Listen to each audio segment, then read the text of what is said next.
Think தமிழில் முதல் autobiographical film அப்படின்னு நினைக்கிறேன்.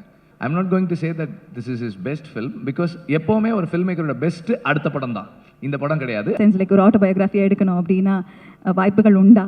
இல்லை இருக்கு, நிறைய இருந்திருக்கு. இல்லை அப்படி இல்லை, வருத்தப்படுற அளவுக்கெல்லாம் ஒன்றும் இது யாரும் எதுவும் இழந்துடல. நம்ம எல்லாருமே வந்து ஒரு கம்மிங் ஆஃப் ஏஜ் ஃபில்ம் எல்லாருக்குமே இருக்கும்.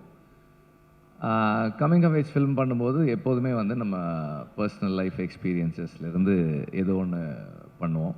ஆனால் இந்த வாழை வந்து ஐ திங்க் தமிழில் முதல் ஆட்டோபயோகிராஃபிக்கல் ஃபில்ம் அப்படின்னு நினைக்கிறேன்.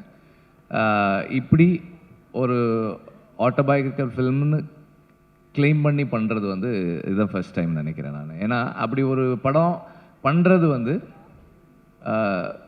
ஒரு முக்கியமான அடுத்த கட்டமான ஒரு சமூகத்தில் வர்ற சினிமாக்களில் அடுத்த கட்டமான ஒரு நகர்வாக நான் பார்க்குறேன். பிகாஸ் ஒரு ஃபில்ம் மேக்கர் தன்னை வந்து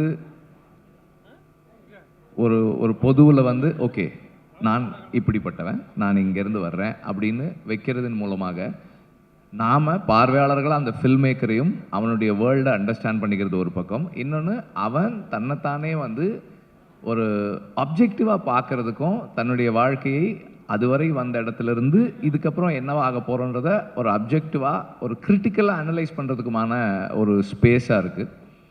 அப்படி இந்த படம் ஒரு very very very important moment இன் தமிழ் சினிமா ஹிஸ்ட்ரி. அது மட்டும் இல்லாமல்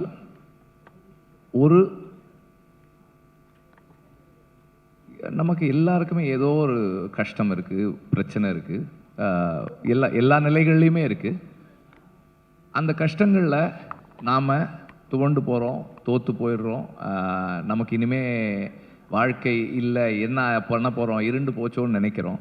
ஆனால் அப்படி நினைக்கிறவங்களுக்கு நம்மை விட பல சவால்களையும் இன்னல்களையும் சந்தித்து ஒருத்தன் இன்றைக்கி இவ்வளோ தூரத்துக்கு வந்திருக்கிறான் அப்படின்றது வந்து மாறி தன்னை முன்னாடி இப்படி இந்த படத்தின் மூலமாக தன்னை முன்வைக்கும்போது, சமூகத்துக்கு முன்னாடி தன்னை அப்படி காட்டும்போது மாறி வந்து ஒரு பெரிய இன்ஸ்பிரேஷனல் ஃபிகராகவும் மாறுறாரு. Not just as a film maker, just as a human being, ஒரு பர்சனாக வந்து ஒரு நம்ம எல்லாருக்குமே ஒரு மிகப்பெரிய இன்ஸ்பிரேஷனாக மாறுறாரு. அந்த அளவில் இந்த படம் ரொம்ப ரொம்ப முக்கியமான படமாக நான் பார்க்குறேன். அண்ட் மாரியோட film language Kumar Raja mention பண்ணார். இதுவரைக்கும் பார்த்த மாரி செல்வராஜுடைய படங்களிலிருந்து இந்த படம் இன்னும் கொஞ்சம் அழுத்தமான ஒரு படமாக மாறி இருக்கு. In terms of film language அந்த ஃபில்முடைய டென்சிட்டி இன்னும் அதிகமாக இருக்குது. ஷார்ட்ஸில் அந்த கதையை நகர்த்துற விதமாக இருக்கட்டும், அண்ட் ஆர்டிஸ்ட்டை பெர்ஃபார்ம் பண்ண வச்ச விதத்தில் இருக்கிற சட்டிலிட்டி வந்து இன்னும் இம்ப்ரூவ் ஆகிருக்கு, ரிஃபைன்ட் ஆகிருக்கு. As a film maker also he has evolved. அதுவுமே வந்து ஒரு அடுத்த கட்டத்தில் தான் இருக்குது. இந்த படம் மாரி செல்வராஜுக்கு ரொம்ப முக்கியமான படம். I'm not going to say that this is is best film, because எப்போவுமே ஒரு ஃபில்ம் மேக்கரோட பெஸ்ட்டு அடுத்த படம் தான், இந்த படம் கிடையாது. அதுக்கு இது அடுத்த படம், அவருக்கு இதை விட சிறந்த ஒரு படம் அவர் பண்ண போகிறார் அடுத்த படமாக.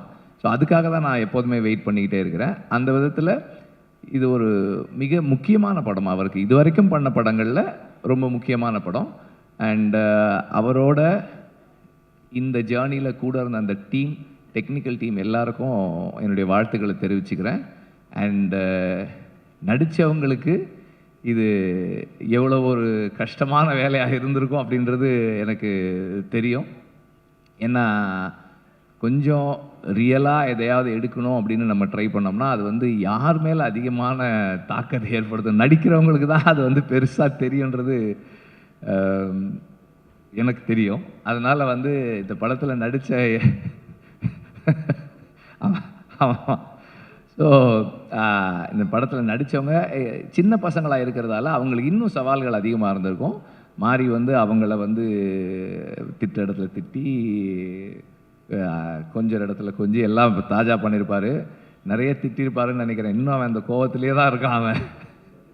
எனிவே, ஸோ எல்லாருமே ரொம்ப நல்லா பண்ணியிருக்காங்க. ஆல் த ஆக்டர்ஸ் யாருமே வந்து நான் தனியாக, அதாவது எனக்கு யாருமே இவங்க வந்து நடிச்சிருக்காங்க, இவங்க வந்து தனியாக இருக்காங்க, இவங்க எல்லாம் அந்த ஊரை சேர்ந்தவங்க, இவங்க எல்லாம் மெட்ராஸ்லேருந்து கூட்டு போய் அந்த ஊரில் இறக்கி விட்டவங்கன்னு யாருமே தனியாக தெரியல.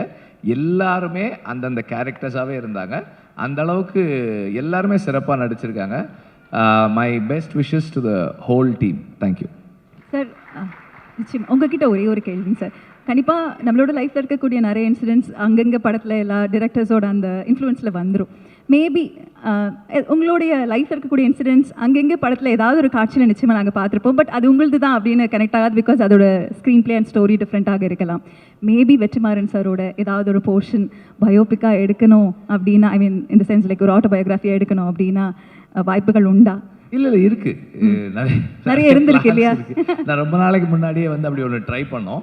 பட் அஃப்கோர்ஸ் இந்த மாதிரி இவ்வளவு உண்மையா இல்லை. I wanted to call it a semi autobiographical film. என்னோட டீன்ஸில் வந்து ஒரு கிரிக்கெட் டோர்னமெண்ட் நடத்த ட்ரை பண்ணோம். அதை வச்சு ஒரு படம் பண்ணணும் அப்படின்னு ட்ரை பண்ணேன். But it is yet to happen. அது still on the process. இல்லை, அது இப்படி ஒரு பயோகிராஃபிக்கல் ஃபில்ம் வந்ததுக்கப்புறம் அதெல்லாம் எதுக்கு எடுத்துக்கிட்டு இல்லை அப்படி இல்லை, வருத்தப்படுற அளவுக்கெல்லாம் ஒன்றும் யாரும் எதுவும் இழந்துடல, அவ்வளோதான். Okay sir, we are expecting, but thank you sir, thank you.